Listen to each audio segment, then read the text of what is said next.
What's up, guys? Thanks for tuning in. This is Cody with ATHLETE.X. Today we're going to be talking about how to run fast and the mechanics and technique of sprinting. A lot of this applies to maximal velocity sprinting, but you can take these concepts and apply them straight from the first step of the race out of the blocks. Before we get started, please subscribe to my channel below and check out my Instagram account at ATHLETE.X. My website, ATHLETE.X.US, and my Twitter at CodyBidlow.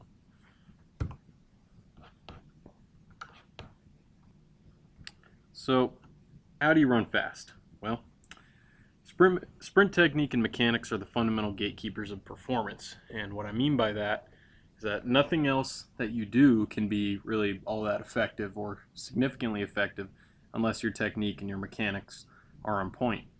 So you could build all the force you could possibly imagine in the weight room, but if you aren't applying that to the ground properly and you aren't timing how you move and going through these various positions while you sprint, you're not in the right postures, all of those types of things, then it doesn't matter how strong you are, how forceful you are, how much endurance you have, or how fast you want to run. Ultimately everything is limited by your technical and mechanical qualities that you're expressing while you're sprinting. So, it's no surprise that many of the great coaches of our time consistently speak on the necessity of having optimal mechanics, and a lot of research has been done, and it really backs up what the coaches have been saying for a long time, is that how you apply force to the ground is far more important than the amount of force that you're capable of producing. Tom Tellez, he's one of the greats. He was once asked, if you could only keep one aspect of your training program, what would it be? And his response was technique. Now, talking about technique is great and all, but few top-level coaches, are very outspoken or public about what they feel is optimal from a biomechanical standpoint.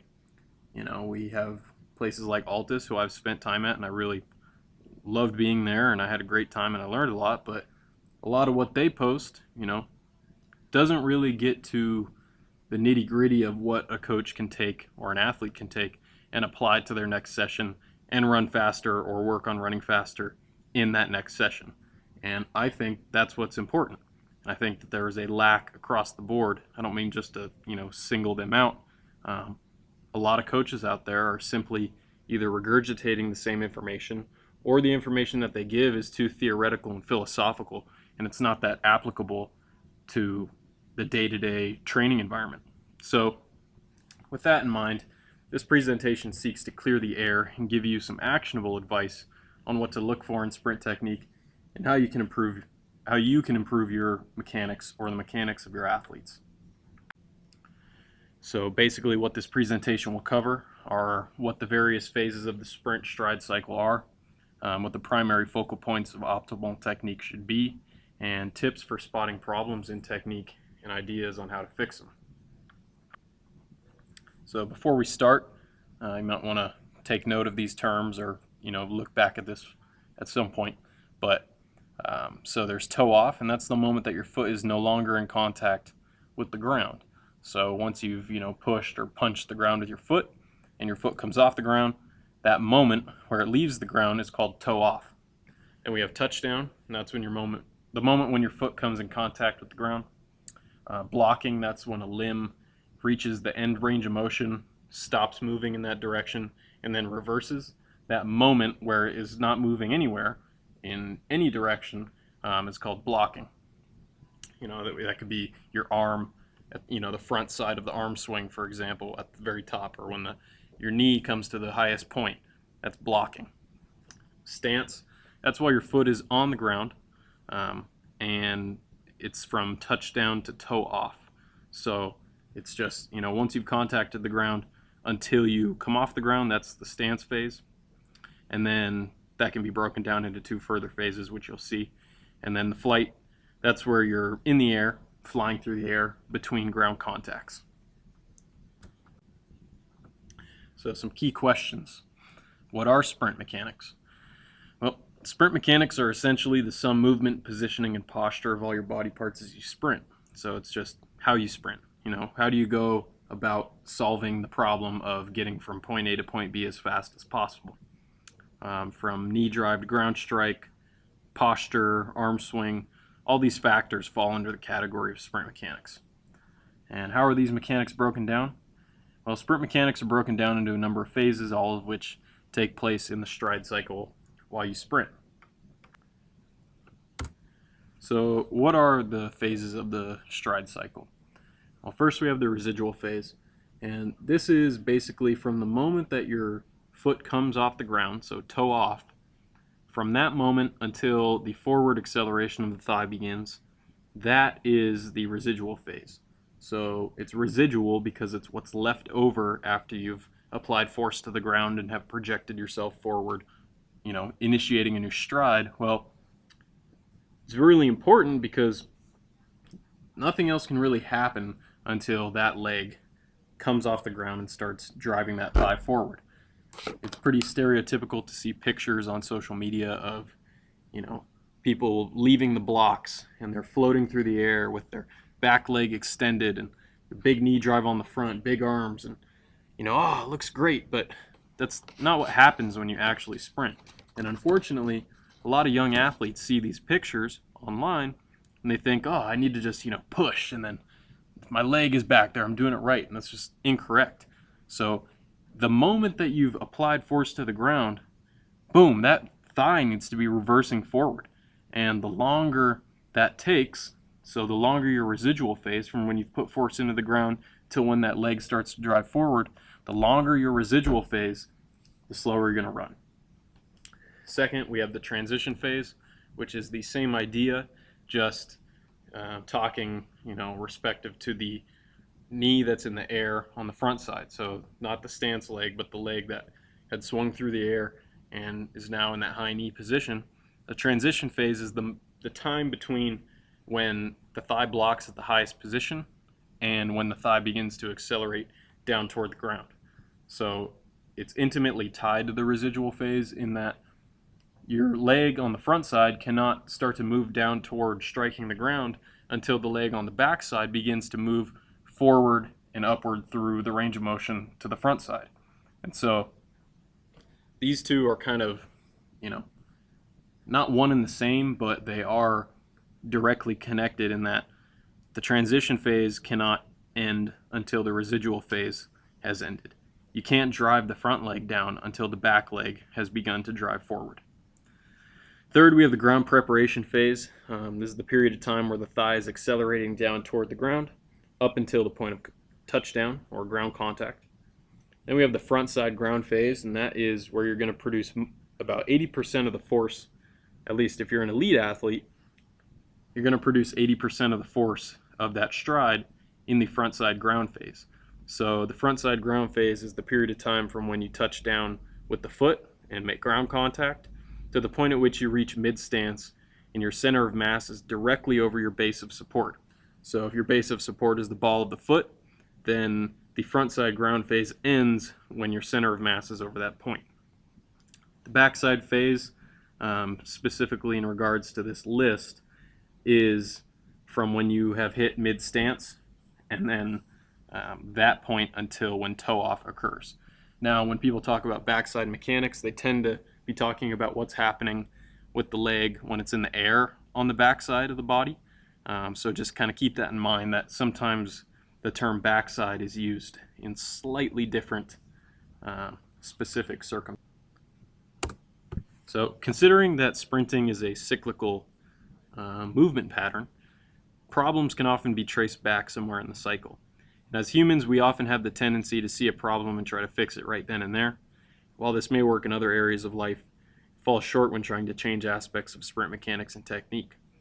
Now, because of the cyclical nature of sprinting, we can only achieve positive outcomes if we look at the stride cycle as a whole to see what's going on.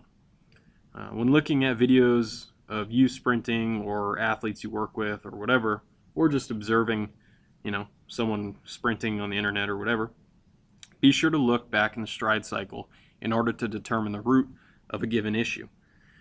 Make sure that when you try to analyze someone's sprint form that you're looking at the entire cycle holistically, not simply looking at what looks off at first glance.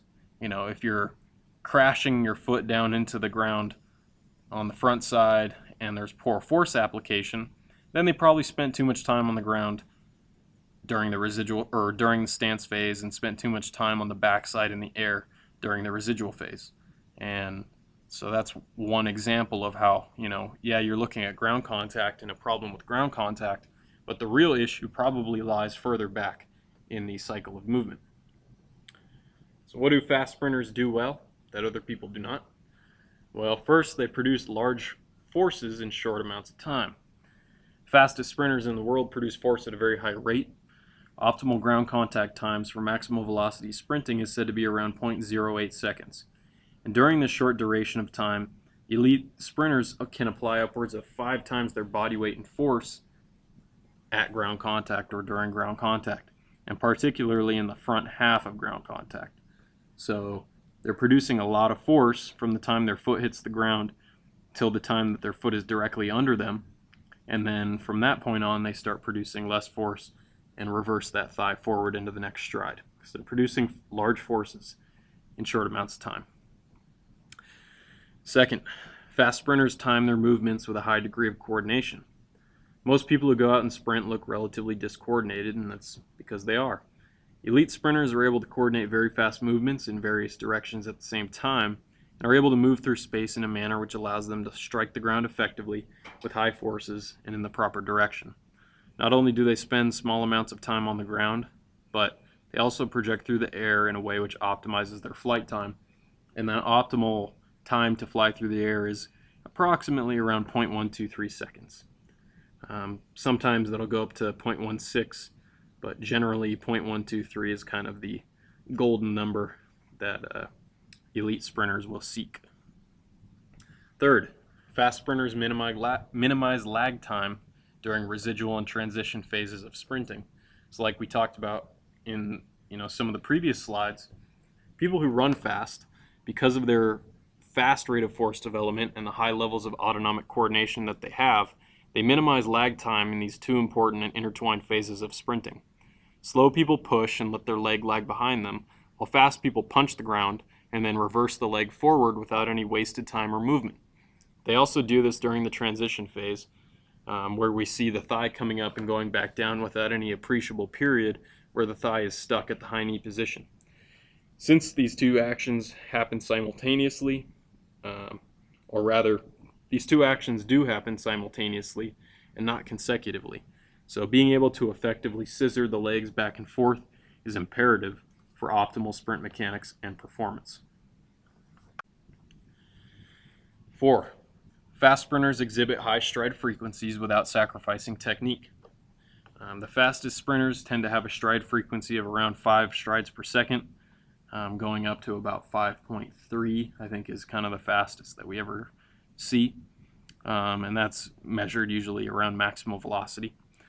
With a total stride time of about 0.2 seconds, which is composed of a 0.08 second ground contact time and approximately a 0.12 second flight time. Less talented sprinters may have stride frequencies that are high, but they achieve this by cutting range of motion short or minimizing force application into the ground. Increasing rate of force development and optimizing coordination are two key factors to keep in mind when it comes to improving one's stride frequency.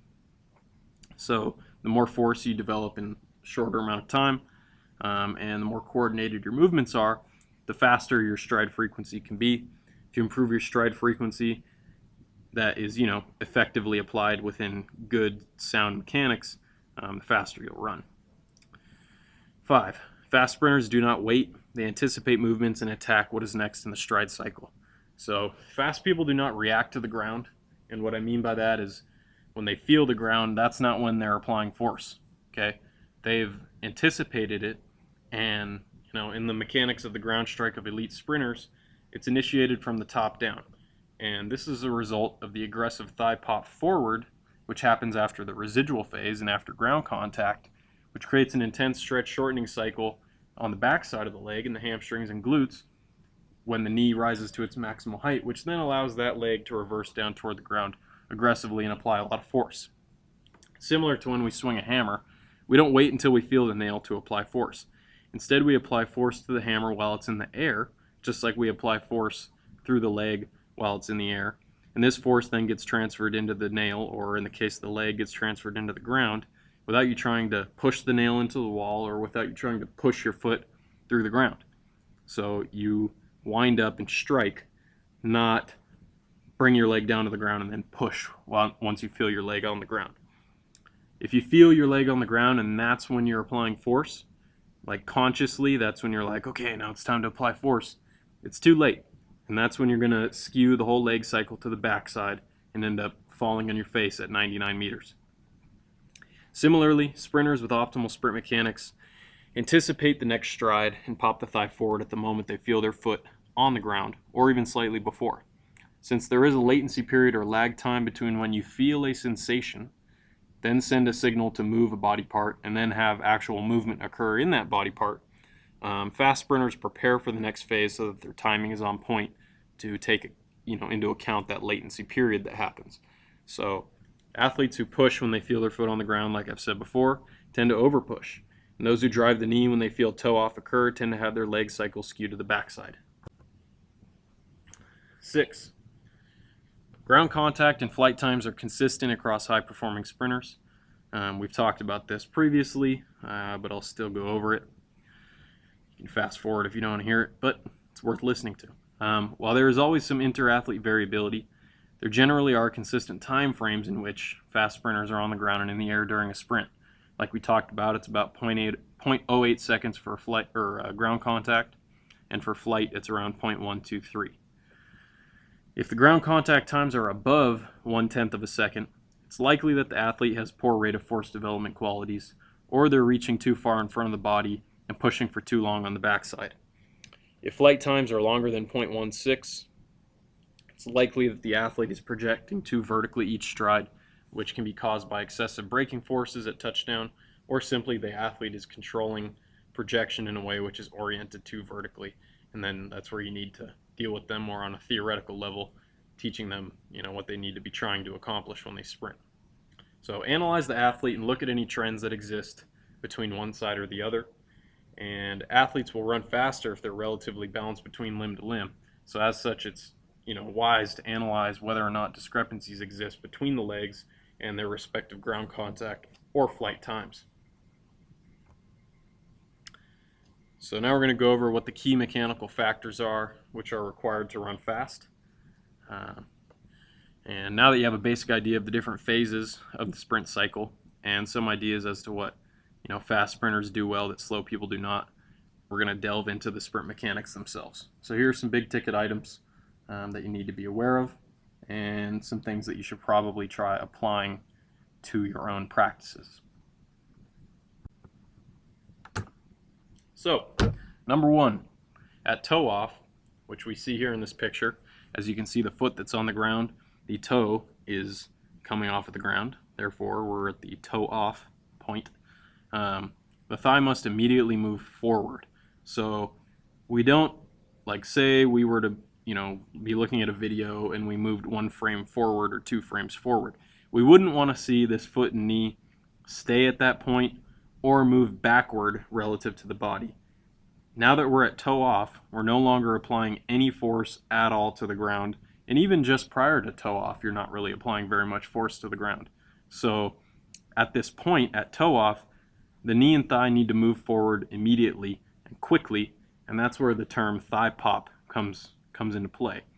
Once you're in this position, the thigh needs to immediately reverse and move forward relative to where the body is going to then come up to that high knee position that we see the other leg at here. And when you initiate that forward movement of the thigh, that's when you're going to be able to initiate the downward movement of the opposite thigh, which is in the air.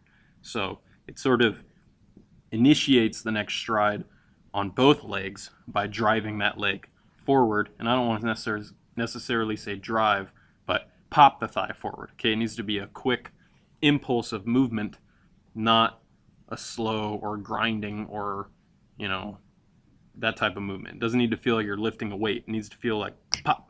Okay, very quick. So the downward stroke of the front side leg is dependent upon the forward and upward movement of the leg that just applied force to the ground. When athletes lag while driving the thigh forward and through, the body must balance that with a lag on the front side as well. The leg that is to strike the ground on the next stride is essentially stuck up and in front of the body until the backside leg starts to move forward. Second, negative thigh displacement during the residual phase of the sprint stride tends to indicate the athlete is pushing for too long, which skews the entire leg cycle to the backside. When this happens, we see athletes with high butt-kicking heel recovery and low crashing frontside ground strike. Since the angle between the legs at maximal hip flexion and maximal hip extension can only be so much, staying on the ground too long and keeping the leg behind the body tilts the entire body's posture forward, forcing the athlete to fall into their next stride. This causes deceleration at ground contact, further lengthening ground contact times, causing shin splints and hamstring pulls. So one way to think about sprint mechanics in this regard is that we want to be scissoring or see a switching action of the legs, where both legs are moving in opposite directions at the same time, not moving in a consecutive manner, such as left, then right, then left, then right. We need left and right to be moving at the same time in opposite directions at all times. So an optimal cue is for athletes to pop the thigh forward as quickly as they can, not once they feel their foot on the ground. By the time that they've sent the signal to pop the thigh forward, then the body will handle it and do it at the right time. If they wait until they feel themselves on the ground, it'll be too late and it'll skew the whole leg cycle to the backside. Instead of telling them to push behind them, tell the athlete to pop the thigh forward. So another important thing, after toe off, the foot needs to move more forward than it does upward. Here we have a picture of me over pushing, okay? And you can see that the angle between my two thighs in the picture on the far right, how it's skewed and angled forward, right? And the foot is on the ground, and if you were to watch the video of it, the foot stays in the air for a little bit, so there's a lag, and then because it's skewed to the backside, the foot comes up more than it comes forward. So you see how in the picture on the left, my left leg, the knee is very bent, but the shin angle is like pointing up toward the sky, and the foot is near my butt. This is not what we want to see, and we also see that the leg that is striking the ground is in front of the swing leg. That's another thing we don't want to see, and we'll talk about that here in a little bit. So once force has been put into the ground and the foot has subsequently left the ground due to an aggressive thigh pop forward, the foot of a fast sprinter should move forward rather than straight upward. If you're over pushing, you're going to see this butt kicking action that we see here in this picture. Now this is much more optimal. When the foot comes off the ground, as we see in the picture on the left, and we pull the thigh through forward, we see the shin angle is much more parallel relative to the ground. The foot and the heel itself is lower, and at ground contact, the two knees are next to each other, and if anything, the swing knee is in front of the stance knee. So this is a much more, optimal position than what we saw in the previous slide. And the easiest way to see if someone has either over-pushed, crashed into the ground on the previous stride, or trying to pull their way down the track with their hamstrings is to look for that stereotypical butt kick that we saw, which signifies excessive backside mechanics. And like I talked about, in this picture here, we see that we've popped the thigh forward right when we came off the ground. We've pulled the thigh through, and we've pulled the shin through at a pretty parallel angle relative to the ground. And that's not because I'm trying to do that. Like, I'm not thinking, oh, I need to keep my shin angle straight or whatever. It's just because of how I'm timing this movement, and that I'm popping the thigh forward straight off the ground right at the end of toe off, okay? So if you initiate the thigh pop properly, this will happen on its own. If you stay on the ground too long, your foot's going to come off, go up, go near your butt, and it's going to come through on the front side too low. Big ticket item number 3, at maximal hip flexion, the foot should be below the knee. So here in this picture, we see the left leg is at its highest point as far as the high knee position, and the foot is directly under the knee.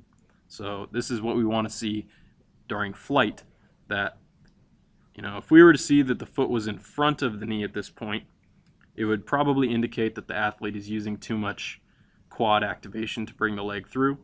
If we saw that the foot was far behind the knee, this usually signifies over pushing because there isn't enough time for the foot to come through and reposition itself before ground strike in this position we see here. So if the foot is back in this position, then they push too long, and that's why it's further back, relative to the body. Let's see, are there any other points here that I missed?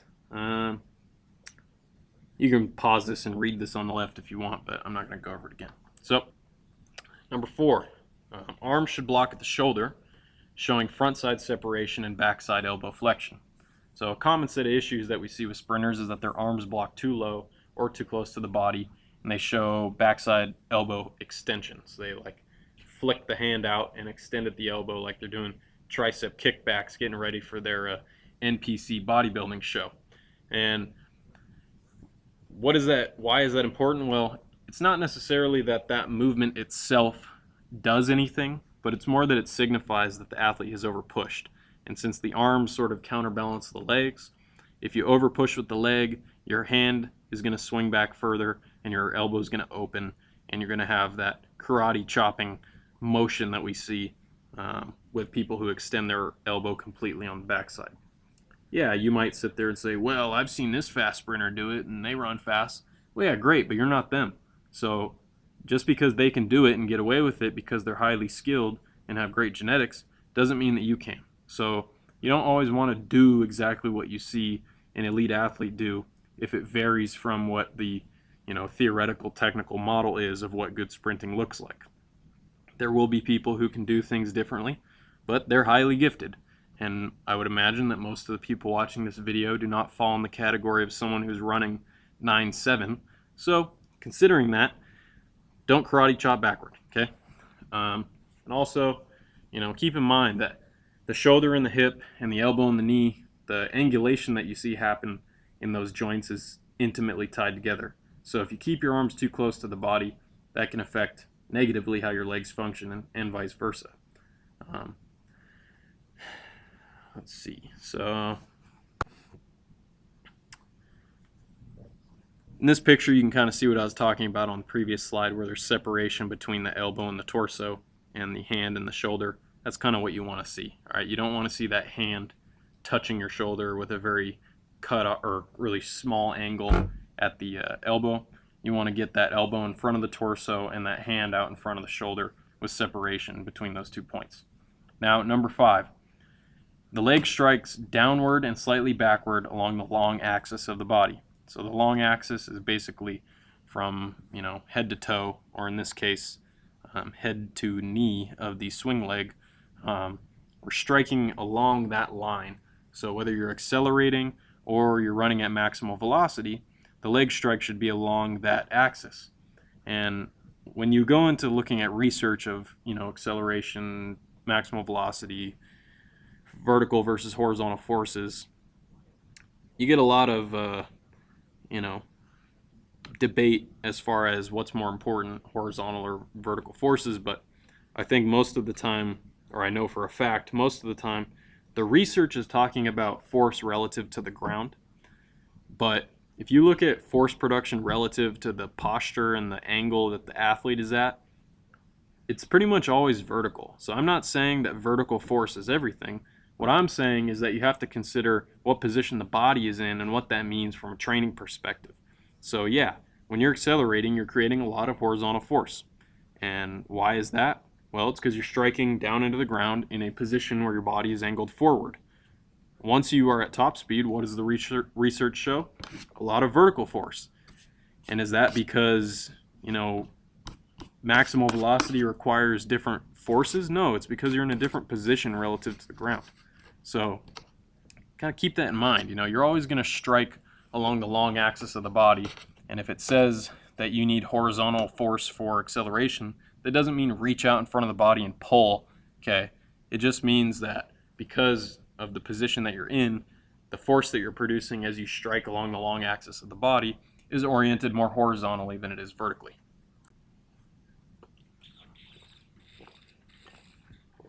Sorry, I need some water there. Doing a lot of talking here. So let's see, this is what I already talked about. Yeah, you can pause this and read it if you want, or just read the article. But 6, foot contact slightly in front of the center of mass at touchdown. So in this picture, we see the center of mass indicated by a gray circle with the letters COM for center of mass, and the foot contact, sort of around the ball of the foot here, is slightly in front of that point, and that's what we want to see. If it's too far in front of that point, then the athlete likely stayed on the ground too long previous to that. If it's behind that point, then you're probably about to fall on your face, and can't really help you there. So just keep in mind, when you're looking at video of you sprinting or of someone else sprinting, you want to see that the ground contact is happening slightly in front of the center of mass at touchdown. Sorry about that. Number 7. During mid-stance, the knee bends minimally, which means there's slight amortization, and the swing leg passes over the support knee. So as we near the end of the stride cycle, the center of mass should pass over the support leg just prior to toe off. As this happens, the knee of the support leg will bend minimally as it absorbs the force of touchdown. So during this time, the shin of the swing leg should be, split sort of in the middle by the support knee, as you see in this picture, where the shin of the swing leg halfway through the shin is the opposite knee. And the shin should pass over the knee of the support leg. When an athlete exhibits excessive knee bend on the support leg when sprinting, the leg that's on the ground, they likely lack eccentric knee extensor strength. So, they would suck at doing eccentric squats, for example. And, you can kind of fix this by putting in some heavier eccentric work and progressing them into plyometrics when they're ready for it, which could take, days, months, weeks, or years, but should be in the progression at some point for most people. Excessive knee bend can also be a result of contacting too far in front of the body. So you got to look at, what's actually happening. Is it a structural issue or a technical issue? If they're reaching in front of the body because they stayed on the ground too long and then they're bending at the knee excessively, well, you need to fix how long they're staying on the ground. And then that should fix what's happening when they're on the ground in the next stride. If they're just weak, then you need to get them stronger.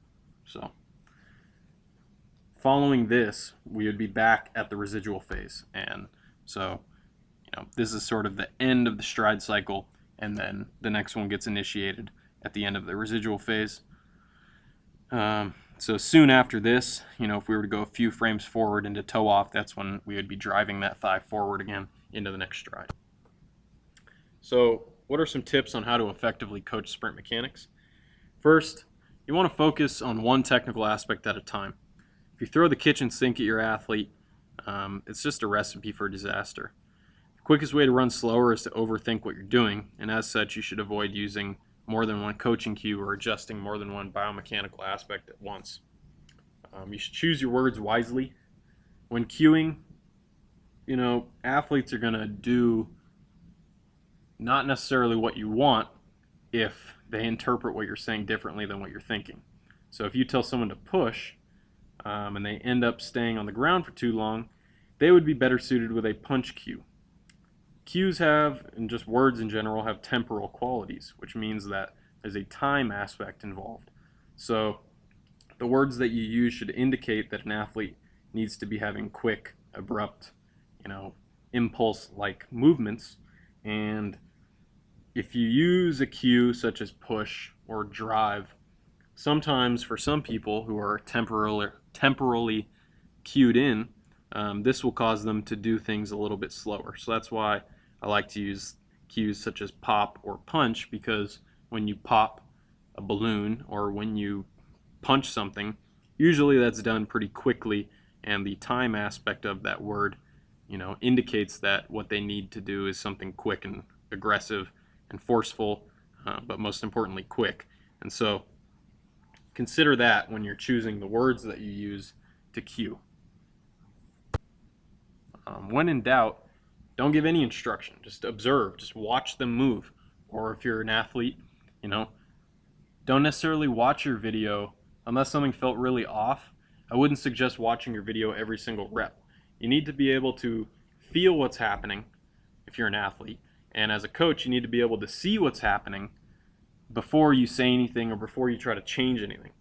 And since the ultimate goal of sprinting is to repeat quality efforts to the point where the athlete can sprint well without having to think about it, you know, sometimes we need to just let the athlete be.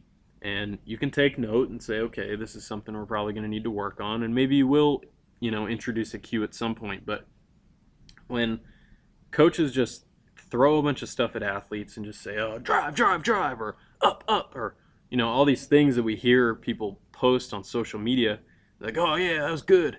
Nice job, man. It's like, did you really coach? Like, did you do anything other than just yell at them and just like say words for the sake of saying words? So sometimes as a coach, you just need to shut up, okay? And sometimes that'll be more effective than saying anything. And there will be a time and place for you to give instruction, and there will be an opportunity for you to give the athlete a cue, which is going to help them. But that opportunity is not every single moment of every single practice every day of the year, okay? So please keep that in mind. Sometimes, nothing is better than something. Not always, but sometimes. Another very important thing, cue into rhythm, okay, or tune into it, breathing pattern as well, and utilize sound as a lens through which you analyze sprinting. Fast sprinters have mastered the rhythmic qualities of sprinting, which is why they're able to move, in the way that they do and minimize inefficiencies and, reduce the lag that you see in the residual phase and pop the thigh at the right time and all that stuff. It's because they're cued into a rhythm that is optimal for them. Everybody can cue into a rhythm. When we listen to music, everybody can kind of move their hips a little bit and bob and weave, but, or as such, it follows logically that rhythm would be a great tool to use to convey ideas to athletes, in a way that everybody can really kind of grab onto and feel. So some of the things to pay attention to, when people are trying too hard when they sprint, they tend to make loud, tense noises when they breathe. So they'll be like, ah, ah, ah, making that kind of noise. Or they'll be like, ah, and just, it's like, dude, what are you doing? So if they're trying too hard, they're probably going to make a bunch of noises, and it's going to sound tense and be labored. So that's the first thing to look for. People who crash into the ground tend to make noises at ground contact, which are akin to sanding with low grit sandpaper, because if they crash into the ground, their foot is going to move forward at ground contact, and that foot moving forward at ground contact is going to sound like they're sanding, like a rubbing kind of sound as they hit the ground. So listen for that, and then look at the video or use your eyeballs and see, are they crashing into the ground? If the sound and the visual matches up, you're probably right, and that's something they need to fix. People who lack aggression or power output will have quiet steps and can signify that not enough force is being put into the ground. So, not that it needs to be so loud that everybody in town hears it. If you don't hear much of anything when they run, probably not putting much force into the ground, okay? The harder you punch a wall, the louder it's going to be. The harder you punch the ground with your foot, the louder it's going to be. So keep that in mind. And, whatever the case, utilize rhythm and sound to gain insights into what is going on with the athlete, as well as use it as a way to observe their movement from their point of view, inside the body. You can give an athlete the instruction to listen to how they're running, and that's the same thing that you can do as a coach. If you're both listening to it, that's something you can both share as a sensory input relative to their sprinting, whereas they can't see themselves running and you can't feel them running. So sound is one of those things that everybody on the track can relate to at the same time. Another thing is take slow motion video from multiple angles. So while you got to be able to rely on your eyes and ears, we all can benefit from having some slow motion video. So I'd say, most of the time you can take video from the side, but you should also take video from the front and 45-degree angles as well, because that's going to allow you to see all the different planes of movement and really get the most out of the video that you're taking, because you're seeing the movement from all different perspectives. So all in all, when it comes to sprint mechanics, there's certain landmark positions and sequences of movement that are required in order for an athlete to run as fast as possible. And by minimizing wasted movement and orienting the body properly, rapidly applying forces in the right directions at the right times, athletes can improve their times and reach goals that they previously would have never achieved. So if you think someone would benefit from this, please share it. Share the article, share this video, and share any of the ideas that you heard or have thought about since listening to this.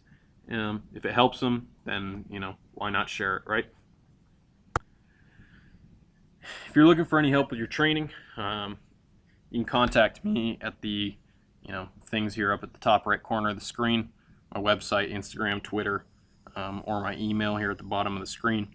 I have weekly training subscriptions, pre-built programs. I write custom programs, do online coaching. I do in-person coaching.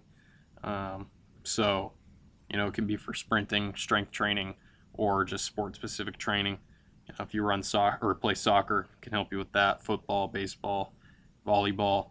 I've had a wide range of experiences on everything from youth to Division I and professional level. So reach out. Be glad to help you. My services are not free. I need to eat, but I also take into account that most people are like me and they don't have a lot of money. So I'm not here to charge exorbitant amounts of money for training. Just keep in mind that I do charge for training. But I really appreciate you guys tuning in and listening. If you want more free information like this, please subscribe below. Check out my Instagram at ATHLETE.X. That's where I am most active. Check out my website, ATHLETE.X. That's where I post all my articles, and that's where I sell my training. And catch me on Twitter. I'm trying to grow my Twitter, to the level that my Instagram is at. That's really lagging. So if you follow me on there, it'll help out. And if I see you follow, I'll follow back. If I don't, I promise it's not personal. I just don't really check that very frequently. But yeah, thanks for tuning in. If you have any questions, leave them in the comment box below, and stay tuned for more.